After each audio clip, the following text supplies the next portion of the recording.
What in the early 2000s is going on? Keri Hilson, in promotion for her new single and new EP, is revealing the real reason why she was absent from music for almost 20 years. She's explaining that the song where it seemed like she was coming at Beyoncé and Ciara actually wasn't written by her. Not only that, the actual writer who she was protecting in this interview basically is backpedaling on an original comment where it seemed as if she was like, yeah, and I got paid, is now publicly apologizing to Keri Hilson. Here we go now.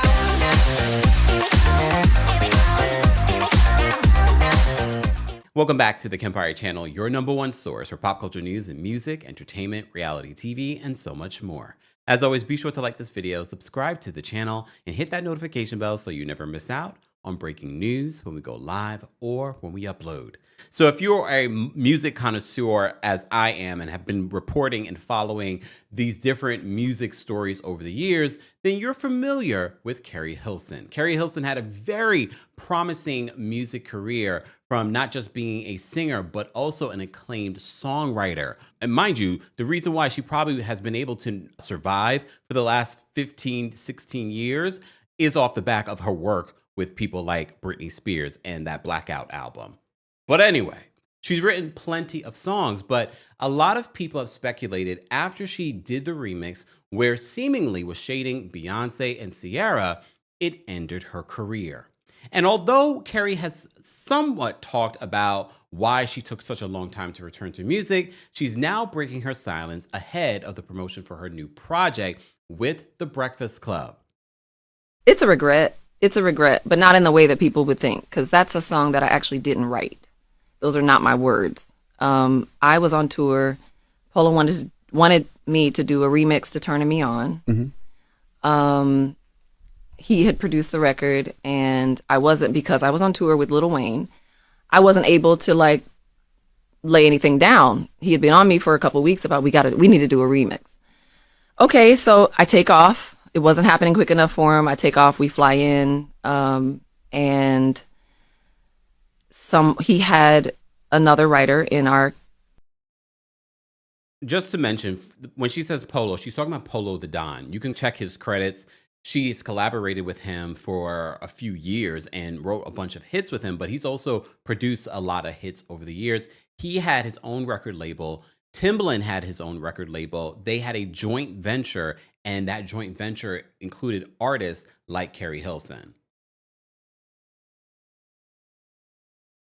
Camp at the time, he had her write this. So he played it for me like, this is the remix, because I'm thinking I'm coming in to go write a remix to Turning Me On. Like, The whole time I had been writing concepts, but I come into the studio and he plays me this verse, and I'm like, automatically, I'm like, I'm not saying that. Mm-hmm. That was my position. So I tried to fight him on it, and I began writing my own. That's what I did with my time there, but I want to be careful with the word I use. Mm-hmm. It was quite forceful. You know what I mean? In an executive artist way? Yeah, in an executive artist way only. Mm-hmm. I think she didn't want to misuse the words because, especially in the times that we're living in, she didn't want to make it appear like it was some sort of a situation. However, blatantly say, this still is a form of the Me Too movement. This still is a form of abuse. The fact that she felt like she could not speak her mind to someone that is her boss, which in turn hurt her career. Sidebar, Keri, it sounds like you could sue if you really wanted to. Would it be worth the litigation, or would it make up for the amount of years of lost wages? I mean, maybe. But does Polo the Don have it? Probably. His catalog is long.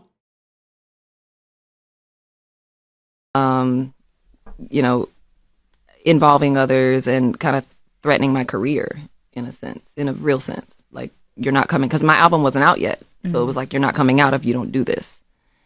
And the mistake that I made was not continuing to fight. But I was in tears. I was crying. I was adamant that I did not want to do that. And for people that don't know, you were signed to Polo. I was signed to Polo and Timbaland. Correct. Yep. In a joint venture at Interscope Records. Yep. And And that really is the struggle for a lot of young artists. So for those that always say, why would you do anything like that in this industry, when you are an artist that is passionate, that wants this opportunity, she's working with the top producers in the business. She believes that they know best.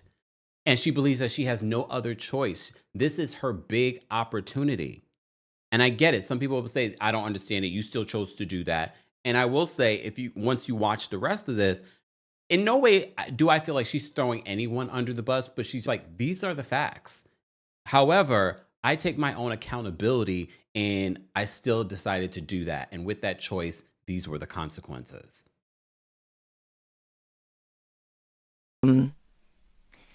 I was young. I was super young. I felt I had no power. I felt I had no choice. But I did record my version, which had nothing like that in it. It was on subject. The song is about men. And it leaked like days after I did it, but he promised me that wouldn't happen. So it leaked. And that was that. And I setting her up for what? And here's the thing. I'm trying to think why Polo the Don would do something like this. She does talk about Timbaland. Timbaland, she said he didn't produce the song, so he really had no involvement, but she wonders what his perspective on the situation is. But this just goes back to the history for those that have been following the music industry for a very long time.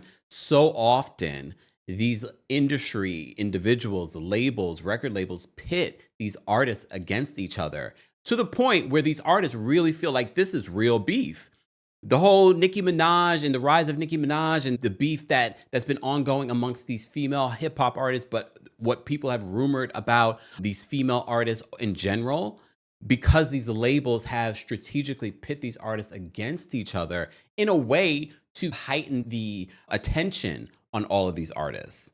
So now I'm kind of looking like Polo was probably trying to start some beef with Beyonce, because now if you have a beef Beyonce, now your name is in the same headline as Beyonce. I protected him. I protected the girl that wrote it, who went on to become famous. I protected everyone in the story. So I had to eat that. And I am still eating it to this day. But that is definitely a regret of not fighting even stronger. But again, when your career is on the line and they make it that be the way that you perceive the situation, not perceive, but it was pretty clear. But when you're that young, you're just kind of like, fuck. Maybe they know better than me. Right. I have like, to, yeah. Yeah. What did Timbaland say? I think he just went because they were partners. I think he just went along, but I don't remember that we involved him or that he was involved at all, because he hadn't produced that record. But I wonder now. I would love to ask him, like, what did you think about that? What I do know is he went on to work with B and J, so did Polo and tour with him, and so did Polo. And I would say, Keri the human was looking at Keri Hilson the artist like, you deserve that shit. You should have fought harder. You know, I understood it. I got it. Give yourself grace, though. Absolutely. Well, it's tough to do because And here's the thing, even if she had fought harder, the fact that she recorded it, even if she had said, you know what, I still don't want you to put that out, he would have leaked it. And he probably leaked it, allegedly, before she did anything in regards to not moving forward with that song. So they set her up. However, she feels guilty about it. that's something that I held on to. Not again. Girl, every time we together. It's okay, I got you, sis. But Because Lauren, her wig smells like onions. First of all, thank you for making me whatever laugh. makes you laugh. Thank Yes, you. go ahead. Thank you. That was, I Can't felt say that. it wasn't true though, but go ahead. Y'all are crazy. But that is what if. Oh, give myself grace. Yeah. I do now. I do. I have forgiven myself. But that's what it goes back to, the shame that I felt for so long. So I just felt like that was such an ungraceful mistake to make, or to be forced to do, and to not stand up for myself. That was the shame that I wore. Was like, I should have fought harder. I should never have done it. I should never have recorded that. I should have outed them well before now. I should have, you know what I mean? And I still am protecting the writer, because I feel like she might have been doing what she was told to do. I hope that. Well, the writer, a lot of people were already in the comment section revealing, yeah, Ester Dean, who's written so many hits for so many different artists, including people like Rihanna, decided in the comment section where someone says the writer was definitely Ester Dean. Esther responds and says, it was a hit. Well, some other people might say Turning Me On did not need a remix, and the original is still their favorite. So for those that don't remember what the lyrics of Turning Me On, the remix, said, I'm going to remind you. So on the remix, this is what Keri Hilson's verse said. I ain't trying to start some mess. There's just something on my chest that I need to get off because you're turning me off. Your vision's cloudy if you think you're the best. You can dance, she can sing, but she needs to move it to the left. So for those that were like, how is this about Beyonce? There you go. She needs to go have some babies. She needs to sit down. She fake. Them other chicks ain't even worth my time to talk about. Been had dollars, boy, go on, get your money up. No, you ain't the only homie on maligned up. I ain't turning it off. I'm stay turning it on. Go ahead and tell those folks how long I've been writing your songs. So that immediately, for years, it sort of haunted Keri Hilson to the point where you just never saw Keri Hilson again. But the great thing about Keri Hilson is that she is talented, and her new song, Bay, I have been playing nonstop. But in regards to Ester Dean, as I said to you before, she responded to that comment where they said the writer was definitely Ester Dean, and she says, it was a hit. Well, Esther, shortly after that, because I don't think she expected people to be like, what kind of response is that? Keri was very gracious. She didn't put your name out there. It's very obvious because we can look up the information in regards to who the writer was. We could have literally figured this out for ourselves years ago. But a lot of people were saying sort of, Keri, but why did you sing it? Well, Esther, because people were giving her the smoke on social media, decided to release a statement, an apology, a public apology to Keri Hilson. I don't know if I believe it because your original statement was, it was a hit. What?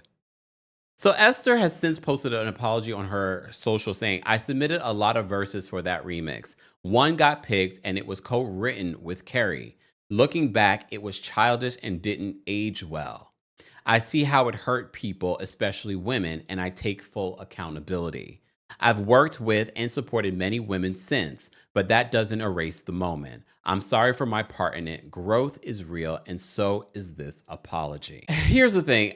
I feel as if this apology comes after you did something really shady. You talked about growth, but in just a couple of hours ago, you didn't show growth. And I am an Ester Dean fan. I've loved her writing for years.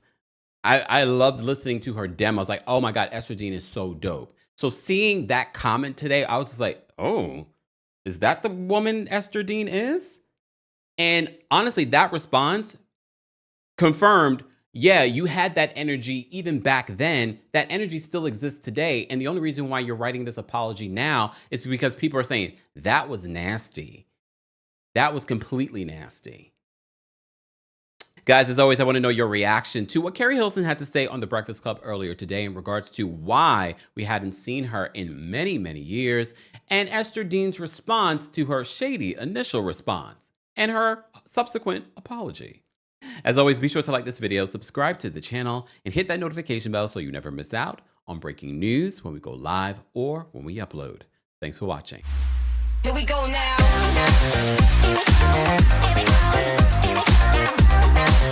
Here we go.